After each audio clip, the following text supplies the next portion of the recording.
It's now a month since around 200 asylum seekers drowned when their boat capsized south of Java. Anxious family members have flown to Indonesia to try to identify their loved ones, but the vast majority of bodies remain nameless. Now the families are faced with a race against time to make a claim on the badly decomposed corpses before they're buried in Indonesia. As Indonesia and Australian Federal Police investigate the tragedy, they found more evidence that Indonesian soldiers were involved in the smuggling syndicate. This report from Indonesia correspondent Matt Brown in East Java. But first, a warning that some viewers may be disturbed by some of the images.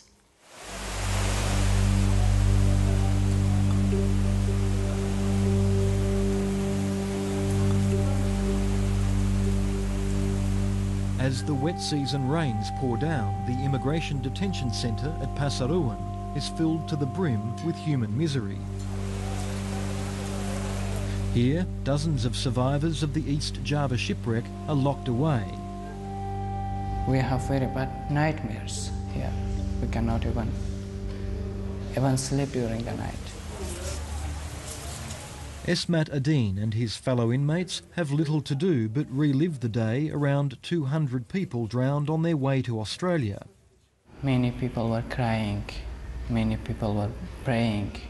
Lots of children, they're looking for their mother, for their fathers, and someone looking for her husband and her wife. We can never forget that. It's now a month since they boarded this vessel, an overcrowded death trap destined to capsize.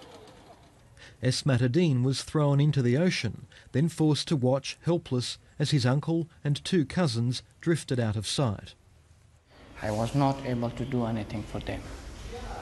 I was shouting to God. They are alive. I can see them, but I cannot do anything for them. Esmat Adin is from Afghanistan's Hazara ethnic group, which is often persecuted by the Taliban. He was even more at risk because he worked for the US government's foreign aid body, USAID.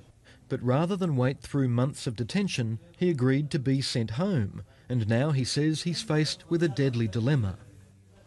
My life is still in serious danger. My family still receive the direct warning from Taliban. They send a warning to my family that if he came back, we will kill him. Others have already escaped. Ali Muhammad and his friends broke out, determined to find another boat to Australia despite the risks. But he was recaptured and, as his mobile phone footage shows, bashed before he was brought back to his cell. The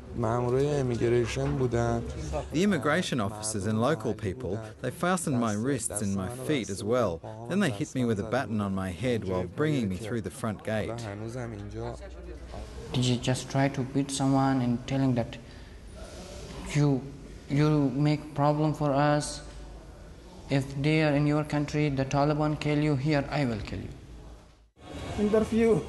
The camp guards say the detainees are dangerous and violent, but the head of the detention centre would not be interviewed. The tension is made even worse by an endless wait for answers about the fate of missing loved ones. The search teams recovered 103 bodies, but they were badly decomposed, and so far just 23 have been identified.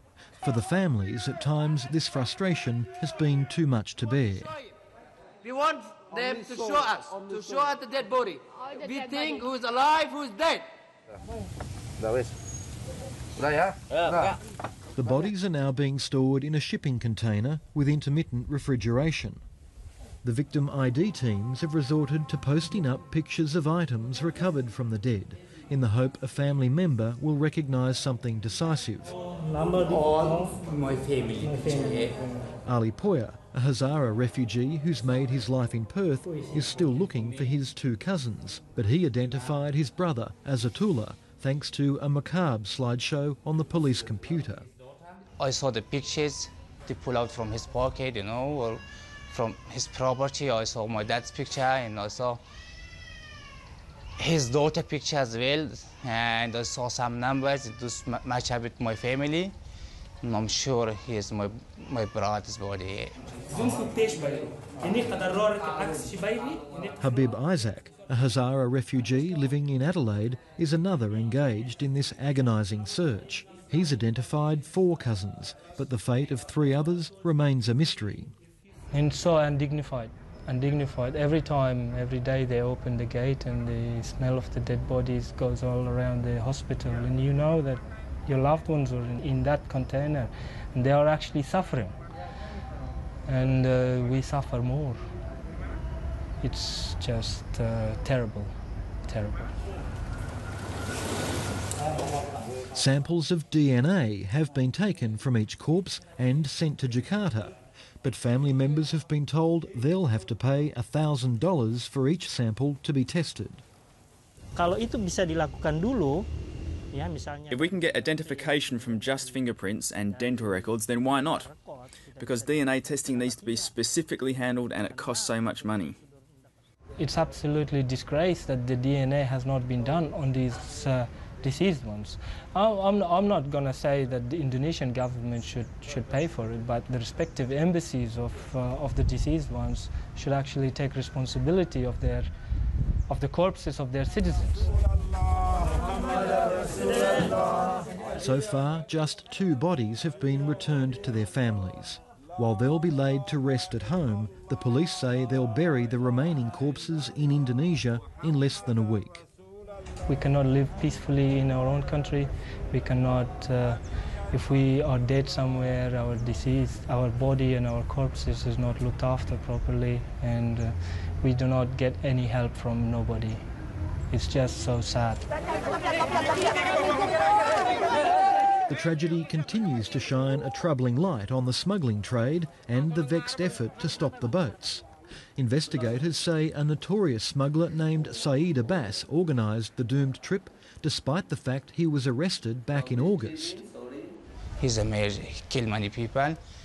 He didn't look their life, just look for money. He did look for money.